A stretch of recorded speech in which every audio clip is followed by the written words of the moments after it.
Welcome back to the channel. I am joined today with a good friend, Joshua Martin, and he's also known as Is it Cine Dallas or Cine Dallies or Cine Dailies. Cine Dailies. Dailies refers to when you on set, the footage that you record and you give it to your DIT. Those are your dailies. All right.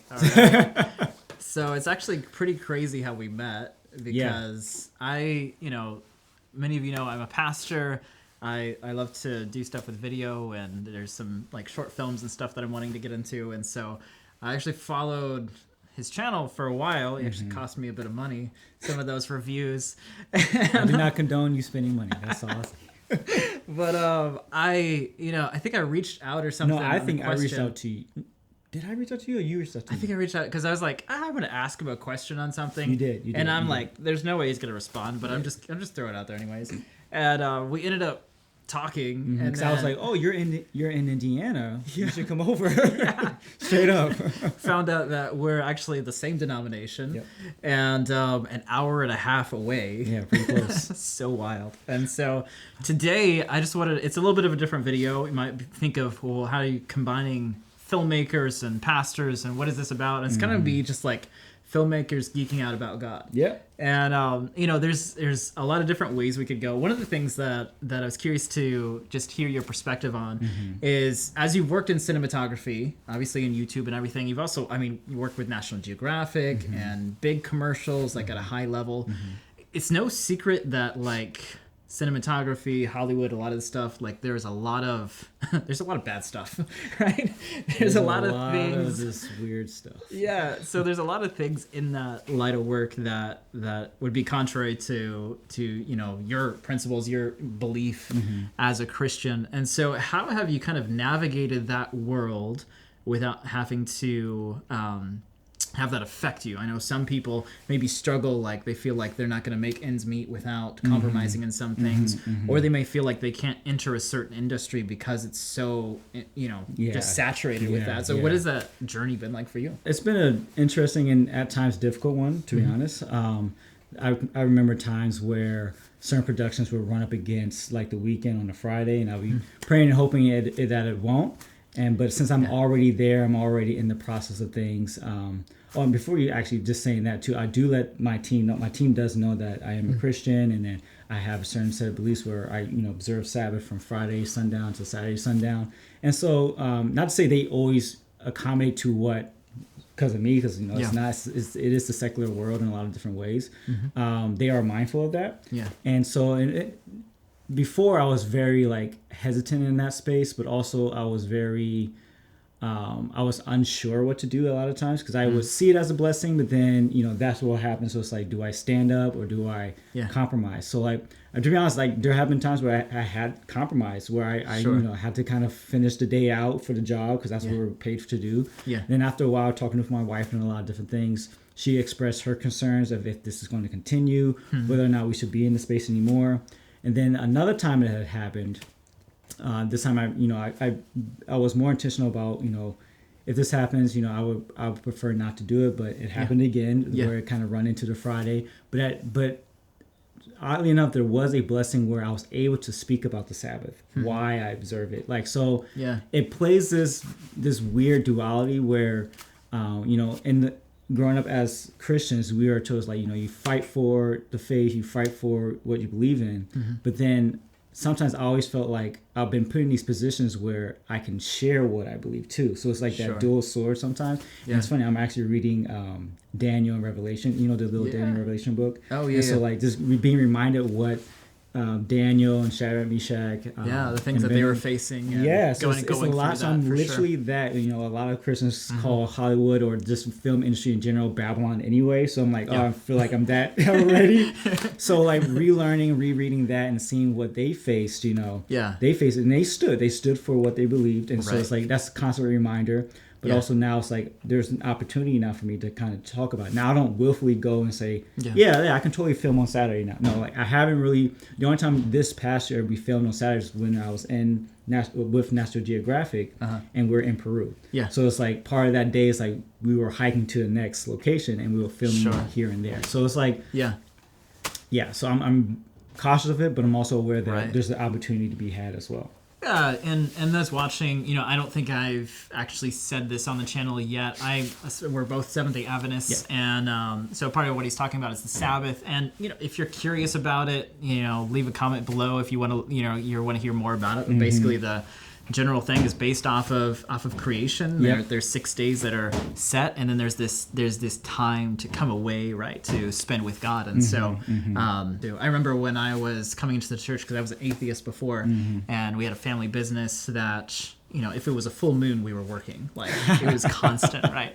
And, no rest. No rest. No, literally at a very, very young age. And it was the first time I had kind of stood against what my dad, and it was laid on thick too. Like, if I didn't work, we were gonna lose the entire business and everything. And God brought me through that, and we could face those different challenges. And so it's interesting, definitely, how he brings us on this journey, as far as sometimes the enemy makes us feel like, oh, we can't do something unless we're in this area. But he works through that for sure. Yeah, and I've seen it firsthand.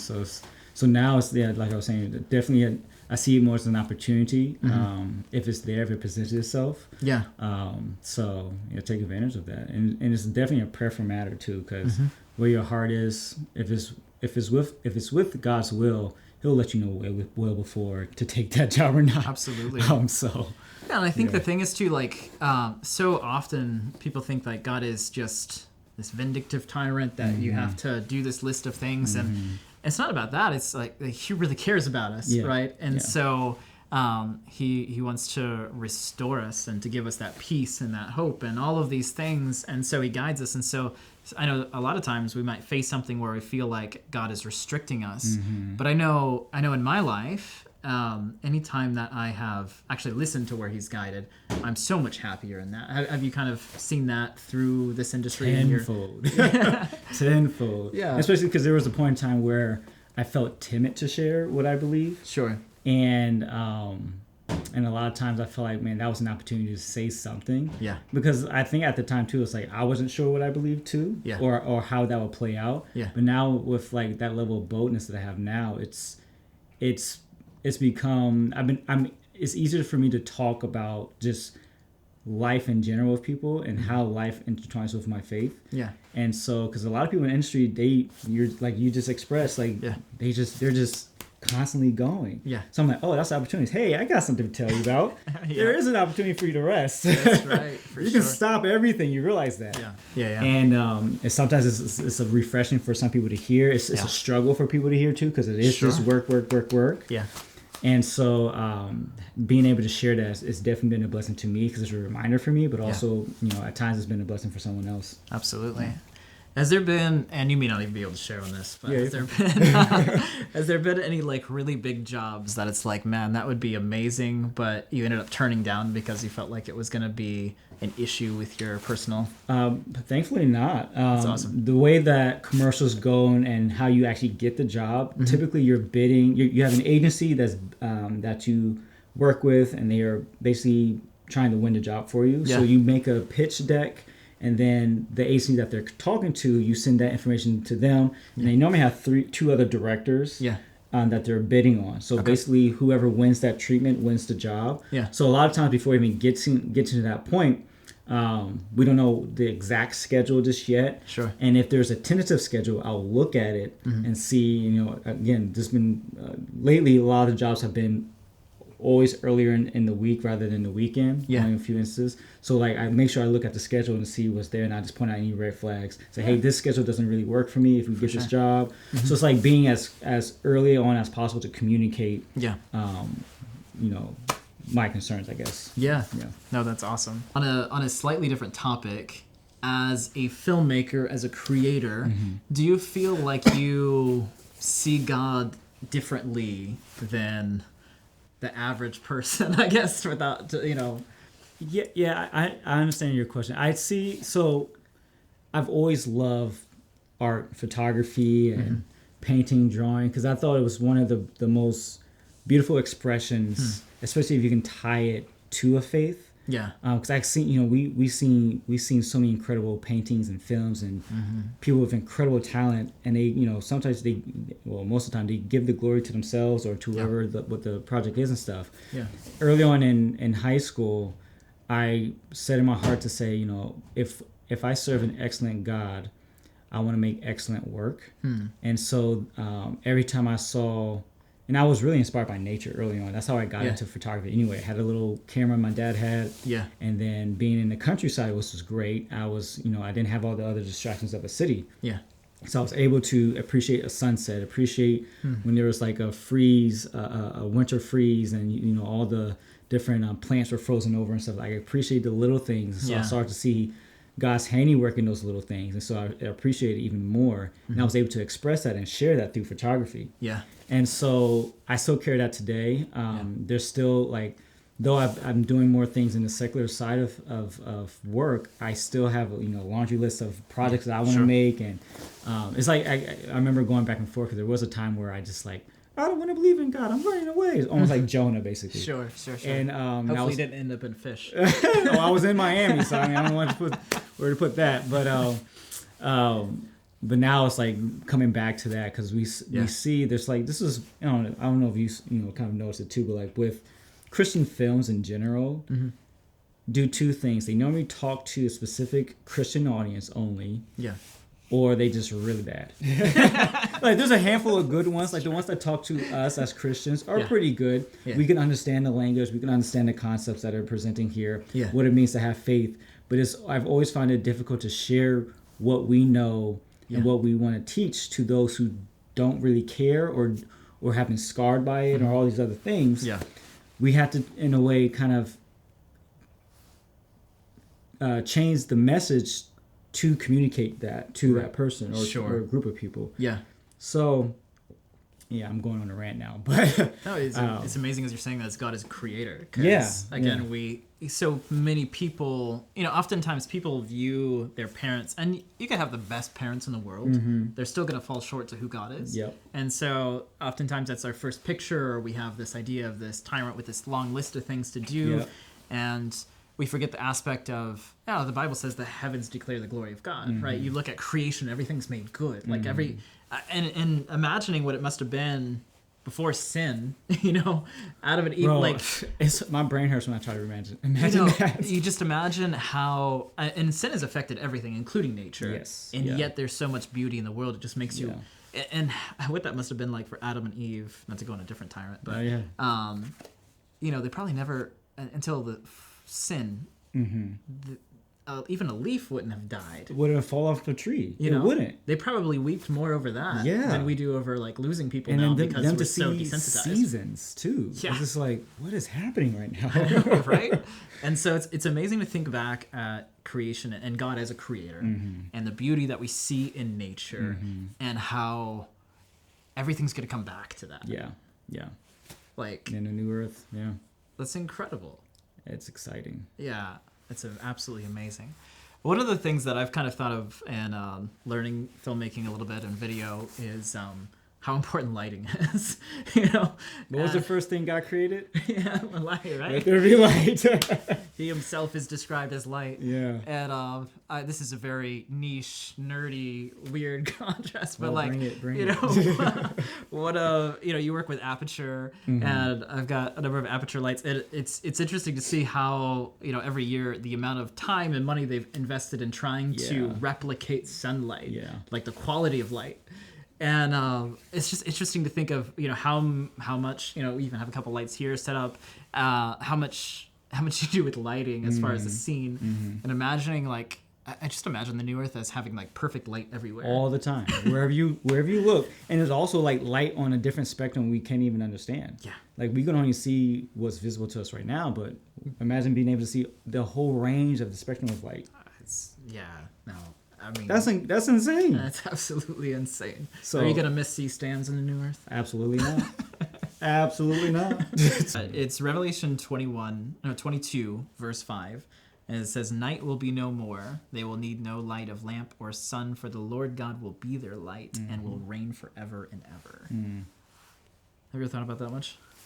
I mean, not really, but like just hearing that, it's like, Yeah, because it kind of reverts back to how he created the world prior. Yeah. The first thing he spoke was, "Let there be light." Yeah. There was no sun, there's no moon, there was no stars. So, Well, it's interesting. This actually used to confuse me. Not to get too go for it. Yeah. deep theologically, but because there are, it does talk about the moon and the sun was created at creation. It also talks about the new earth, of there being moon, of there being seasons and things like that. And so it used to confuse me with that. And where I've gathered, what my understanding is, the New Jerusalem, the city itself, has no day or night as God is there. He is the light. Outside of the city, I think there will be day and night. Okay. Which is kind of interesting. Yeah.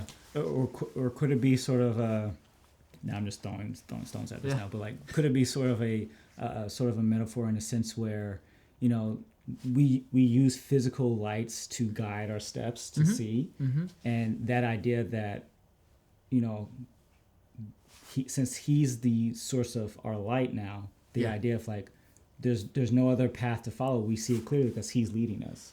It's possible. There's certainly a lot of symbolism in Revelation. It seems like we look forward to being there. Yeah, that's all we got. Let's just get there and we'll find out. Let's get rid of the C-stands, get to New Earth. Don't need a 1200 X or a Storm 2400 or What's Nanlight's big behind light? Like 2400 or I think they had a 5000 or something like that. And then like you have RE and what they've made with their orbits and stuff like that. Yeah. The amount of HMIs and all that stuff. Yeah. The amount of money that goes into lighting. It's crazy. That's how one day we're not going to need it. That's how cameras One day we're not going to need it. Well, it's been a blessing. And wait, that's it? I do have maybe a hot take question. A hot take question? Or it could be a hot take, or it could be, in light of your thoughts on the Chosen series. Because you're talking about... That was a swing. Whoa. Okay, well... Because you're talking about how now there's so much bad productions out there. So Chosen's done well. I think they're from... Because I did watch we did watch the first 2.5 seasons, a little bit of the third season. Yeah. I think. Yeah, is 3 or 4? Well, there's like 5. There's 5 seasons. I was just realizing we haven't watched the recent one either. Yeah. I mean, we stopped for reasons, but the level of production as it grew, like, is very inspiring of what an actual what it looks like to get quality filmmaking in a Christian space. Like, that was one of the better... It's nice to see, right? One of the better one of the better series to do that. Because basically it's not even a film, it's a TV series. Yeah. And it was one of the better ones. I was trying my best to see if I could get on set somehow. that would have been interesting for sure. Yeah, but I mean, and I think, there are other films that sometimes I would consider they're not even Christian films, but they have Christian values that they didn't even know about. Sure. That you can pull that. That's a whole nother episode we can talk about. Yeah, but, of course. I mean, I didn't mean to say like bash everything, but the mass majority of Christian films that'll be the clip part for the beginning. Just bash everything. Shows it as trash. But yeah, there's definitely some decent ones out there. It's kind of interesting with because like I haven't seen the recent one, and I think there's a lot that's good there, and there's a lot that's good theologically. Yeah. I think it's probably the best that I've seen. I do. And I get you have to add a little bit to the story to kind of round things out. Yeah, because I mean, we don't have a lot of there's some things that we don't have. Story, yeah. I struggle when they take it further than I think they should. I agree. Where there's like new things added that I am the law. And so I have issues. There's a couple episodes that kind of lean into that more. But I will say there's a lot that's good theologically. Yeah, I think they nailed the emotional aspects. Yeah. That was... I remember probably crying throughout the whole first couple series, honestly. It's just... Watching the guys bring their friend down through the roof and everything. Mary Magdalene, and her repent story, like that's just beautiful in itself. Like, there's a lot... Nicodemus, that was a great... back and forth dialogue, man. That was fantastic, honestly. Absolutely. So, really good moments in there. Yeah. That's good. As a pastor, sometimes people just assume, well, this is what you have to do. So as somebody out in the field, what has as we kind of wrap up, what's been most impactful for you recently, in your relationship with God? It's funny because he's shown me a new skill set that I've been developing for years, and I never realized it can be used for his glory. So I say it's like, so I told my wife the other day, we were driving, I was like, I realized, you know what I realized? YouTubers are just professional speakers. Yeah. Because we write, if you care about the craft, you write the script, you prep, you schedule, you memorize, you deliver, you do all these aspects to present something worth listening to, in your opinion. And I'm like, that's literally just preparing me for the next step if he wants me to give Bible study or give more, speak in front of people. I don't have those nerves anymore. I have a system where I can prep and study and write and prepare for it. It's like, oh, okay, that's, I can take that skill set and apply it. And he's like, basically he's like, yeah, you've been doing it for this long, and I've just been waiting for you to say, give it back to me. Absolutely. Yeah, no, like so many times people talk about the only called profession being pastoral ministry. And yeah, that's certainly part of it, but I love to see more stories of I believe people are called into all kinds of industries. You know. I mean, we have Daniel as an example. Of course, you're mentioning that. Esther, like and he's there in Babylon, and you know, he God uses him to reach the king. Growing up, people did like put on that, so either going to be a nurse, accountant, a pastor, something of dignity and stuff like that. And so you always felt down about the things that you actually like, and you feel like God can never use it for that. But that's not true. Absolutely, that's not true. No, absolutely. Awesome, man. We appreciate it, and we'll have to do this again. No, this was fun. This was fun for sure. Thanks for tuning in, guys. If you are curious more about learning cinematography, go follow this guy, and also subscribe to this channel. Yes. You know, and like it and all the things. And you're the more professional YouTuber. How should we sign this off? Bye. That's it. Bye. That's great. That was solid, bro. I did think of these questions, but I didn't write them down. I told you to write it down. That's so good. We got garage doors open. And, you know, it's real here. I had to give it up. My wife is doing her best she can right now because she has both kids right now. That's awesome. We appreciate everything that she does. Yeah. Nah, you don't want to see the.